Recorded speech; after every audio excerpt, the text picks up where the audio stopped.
पार्थ असेल आणि काही इतर नेते यांनी मिळून त्या ठिकाणी केले। चांगली गोष्ट आहे। मी त्यांचं पत्र बघितलं, मी जे मुद्दे मांडले ते त्या पत्रामध्ये दिसले। माझ्या मनात ज्या शंका आहेत त्या सुद्धा त्यांच्या मनामध्ये आहेत, ही एक महत्त्वाची गोष्ट आहे। फक्त विषय एवढाच आहे, 20 दिवसानंतर हे पत्र जर त्या ठिकाणी दिलं जात असेल तर थोडा उशीर झाला, काय हरकत नाही। आणि दुःखात पक्ष असेल, आमदारांशी बोलायचं असेल, पदाधिकाऱ्यांशी बोलायचं असेल, सगळ्यांशी बोलून त्यांनी त्या ठिकाणी तो निर्णय घेतला। पण या 20 दिवसामध्ये इन्व्हेस्टिगेशन ज्या पद्धतीने व्हायला पाहिजे ते दुर्दैवाने त्या ठिकाणी न झाल्यामुळे कागदांमध्ये हेराफेरी झाली असावी असं माझं मत आहे। ठीक आहे, आम्ही सत्तेत नसताना एवढं लढतोय, त्यांनी काल पत्र दिलं असेल त्याचा फायदा नक्कीच त्या ठिकाणी होईल। देवेंद्र फडणवीस साहेब सुद्धा लगेचच्या लगेच सीबीआयला परवानगी देतील, सीआयडी पण इन्व्हेस्टिगेशन करेल, सीबीआय सुद्धा इन्व्हेस्टिगेशन करेल, डीजीसीए पण इन्व्हेस्टिगेशन करेल आणि बाहेरून एखादी एजन्सी ही घ्यावीच लागेल, एखादी नाही 2 एजन्स्या, आणि त्याला कंट्रोलिंग एक प्रमुख बॉडी असावी असं आमचं मत आहे।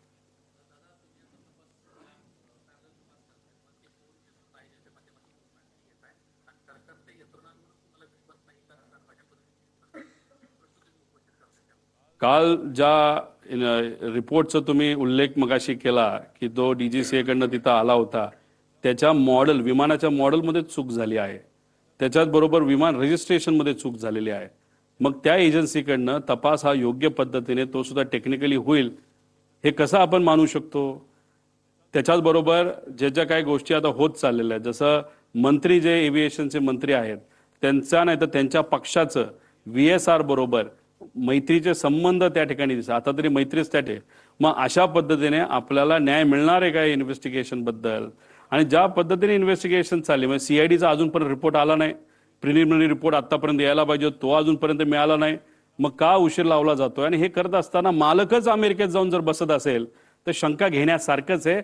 आणि आम्ही कुठून कशी माहिती काढली, आम्ही पण आमचे सोर्सेस त्या ठिकाणी ठेवलेत, आमच्याकडे पण ज्या माहिती आहेत त्या सुद्धा आम्ही काय आमच्याच घरी नाही तर ऑफिसमध्ये ठेवतो असं नाही, आम्ही 4-5 लोकांकडे त्या ठिकाणी ठेवत असतो। आणि माझ्याबरोबर जी टीम करते त्यांना सुद्धा माहित नाही की आम्ही ते कुठे ठेवत असतो। आणि फक्त ही अर्धवट आतापर्यंत आलेली ही अर्धी माहिती आहे, माझ्याकडे अजून बरीच माहिती आहे जी डिटेलमध्ये आहे, ती माहिती उद्या परवा आम्ही आणू शकतो। फक्त आमची इच्छा आहे की आम्ही एवढं प्रेझेंटेशन केल्यानंतर इन्व्हेस्टिगेशन सुद्धा तेवढंच खोलात त्या ठिकाणी गेलं पाहिजे। पण आता हे सरकार इन्व्हेस्टिगेशन करते नाही करतं मला माहित नाही, पण लोकांनी आपापल्या लेवलला इन्व्हेस्टिगेशन त्या ठिकाणी सुरू केलेलं आहे। त्याच्याच बरोबर काही तज्ज्ञांनी सुरू केलेलं, मराठी मीडियाली सुद्धा आणि हिंदी मीडियाली सुद्धा याच्यामध्ये खूप मनापासून लक्ष घातलेलं, त्यांचे सुद्धा मी आभार व्यक्त करतो।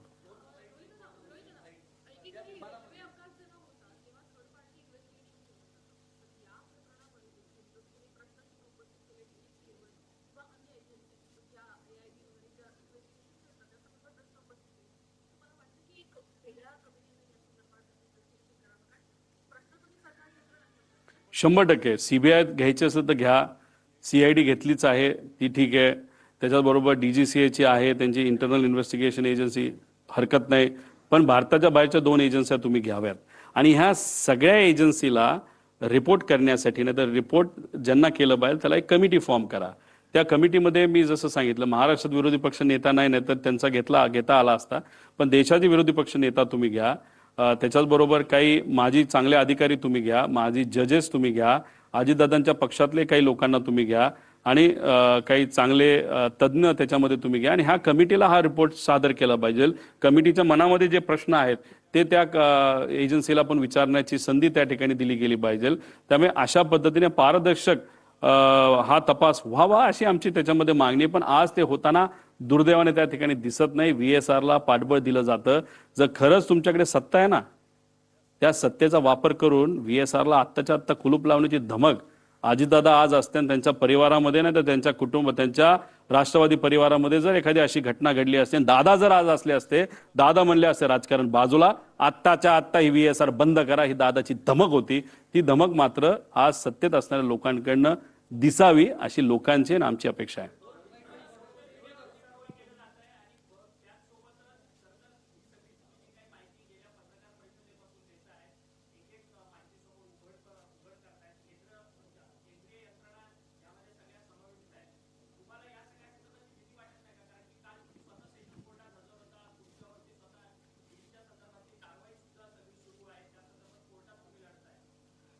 एकतर भीती मला वाटत नाही, पण माझ्या परिवाराला 100% त्या ठिकाणी भीती वाटते.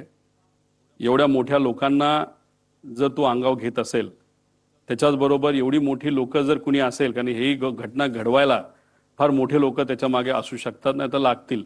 आणि मग या लोकांना तू अंगावर घेत असतील तर आम्हाला तुझी काळजी वाटते हे माझ्या पत्नीली सुद्धा मला बोलून दाखवलंय, माझ्या मुलांनी मला बोलून दाखवलंय, माझ्या आई वडिलांनी आणि माझ्या सासऱ्यांनी आणि सगळ्या जवळच्या लोकांनी ते बोलून दाखवलेलं आहे. पण आपण नाही लढणार तर कोण लढणार?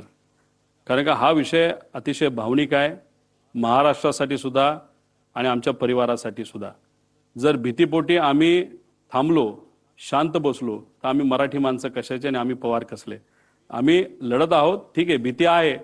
उद्या जाऊन या बाबतीत काही गोष्टीची दक्षता आम्ही घेतली आहे आणि बघू आमचे कार्यकर्ते सुद्धा त्या बाबतीत काय भूमिका घेत आहेत. उद्या जाऊन आपण बघणार आहोत. काही कार्यकर्त्यांनी इच्छा व्यक्त केलेली आहे की उद्या जाऊन कुठेतरी काही वेगळ्या पद्धतीने आपल्याला काही प्रोटेक्शनच्या बाबतीत करता येईल का, पण तो त्यांचा त्या ठिकाणी विषय आहे.